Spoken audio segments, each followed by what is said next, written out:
नमस्कार. SK public voice न्यूजच्या सर्व प्रेक्षकांना मी सुप्रिया आपले मनःपूर्वक स्वागत करते. पाहूया आजची ठळक बातमी. विसरवाडी नंदुरबार रस्त्यावर दुचाकींची भीषण समोरासमोर धाक, तिघे जखमी. सविस्तर वृत्त असे की विसरवाडी नंदुरबार मुख्य रस्त्यावर बोदवड परिसरात दोन दुचाकींची समोरासमोर जोरदार धाक होऊन 3 जण जखमी झाल्याची घटना शुक्रवार दिनांक 6 फेब्रुवारी रोजी सायंकाळी सुमारे 7च्या सुमारास घडली. या अपघातात MH39 AH6298 व MH39G 4257 क्रमांकाच्या दुचाकींचा समावेश असून धाक इतकी तीव्र होती की दोन्ही दुचाकींचे मोठ्या प्रमाणात नुकसान झाले आहे.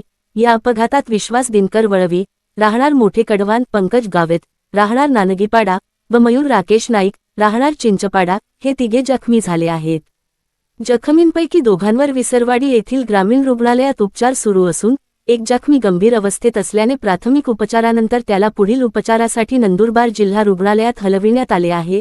अपघाताची माहिती मिळताच स्थानिक नागरिकांनी घटनास्थळी धाव घेत तात्काळ मदतकार्य करत जखमींना रुग्णालयात दाखल केले. पुढील तपास संबंधित यंत्रणांकडून सुरू आहे. एसके पब्लिक व्हॉइस न्यूजसाठी विसरवाडी प्रतिनिधी समीर पठाण यांचा स्पेशल ग्राउंड रिपोर्ट.